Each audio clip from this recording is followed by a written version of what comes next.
Food, water, energy. 3 pillars for a sustainable future that are inherently intertwined. Understanding how they are linked is crucial for building sustainable cities. Our cities are growing, and by 2050, the number of people living in urban areas is expected to double. This can put a lot of pressure on those 3 pillars. To meet the growing demands, we have to address the challenges in an integrated way, from research to action, to transform towards global sustainability. An innovative partnership between Future Earth, the Belmont Forum, JPI Urban Europe, and the European Commission put forward such an approach.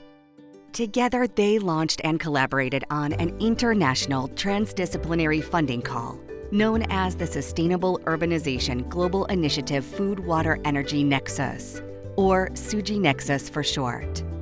15 projects around the world were funded by this initiative, from engaging citizens in food production to implementing water management strategies and improving the energy resiliencies of cities. The project not only created a tangible impact in their urban communities, but they also helped raise awareness around the Nexus concept. SUGI Nexus was very successful in connecting threads of academia and government working together with mayors and with urban living labs across Europe, in the Middle East, even in Asia and Brazil. So it was that melding of the minds, creating urban projects that could live beyond the scientific part of the project. With the increase in urban population, food security becomes even more important. The City Food Project was launched to address this challenge. The team built sustainable aqua agriculture systems by looking into how water, energy, and nutrients can be managed more efficiently. As a result, they have created an innovative solution for the growing demand for food.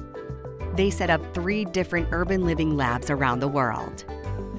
In Sao Paulo, Brazil, we advise students to investigate floponics, an innovative approach to further minimize nutrient requirements for multi-trophic food production systems. The living lab at the Evje prison in Norway improves the daily lives of the long-term inmates, provides inmates with practical training, and contributes to the prison's food production. In Germany, in Berlin, children are taught about the principles of circularity and aquaponics as a nature-based solution for sustainable food production. The children participated in measurements to monitor and evaluate parameters for optimized water, energy, and nutrient management. The City Food Project was a huge success. The researchers passed the torch to the stakeholders who now manage the labs by themselves. Sustainable food production for and from the city. How do we make information more widely available and create more opportunities to exchange knowledge and collaborate so we can better govern the urban food water energy nexus? That's the question Creating Interfaces focused on. The goal was to make the food water energy connections more understandable for the government, researchers, businesses, and local citizens through developing innovative approaches for local knowledge co-creation and participation in 3 mid-sized cities. The Urban Living Lab in the Polish city Słupsk aimed to understand the environmental footprint of food in educational institutions, particularly in kindergartens. They did this through tracking emissions and connecting them to water use and transportation.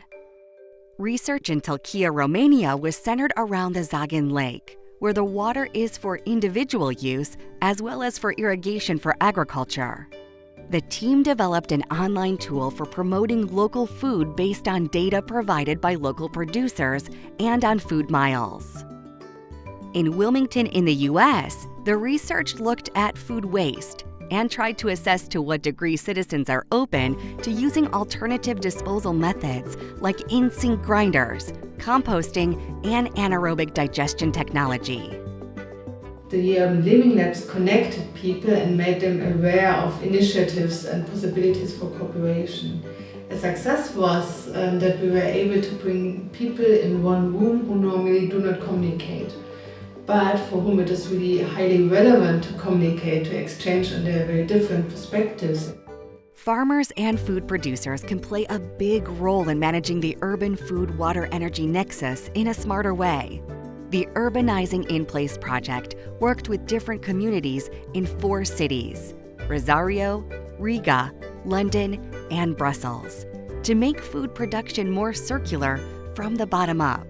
The project connected farmers and policymakers to transform the agroecological urban environment together, starting from a place of solidarity. It was important to bring into conversation people from the agroecology movement and people from the whole food planning and food policy community.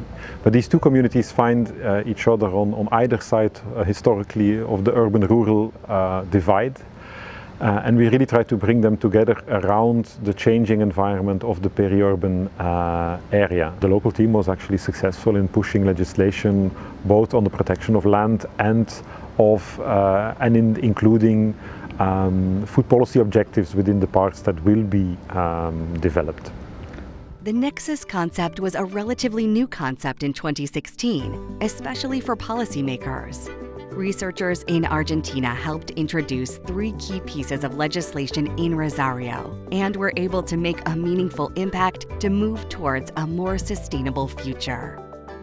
To learn more about the SUGI Nexus legacy and connect with a global network of innovative transdisciplinary projects, visit our websites or check out our other videos.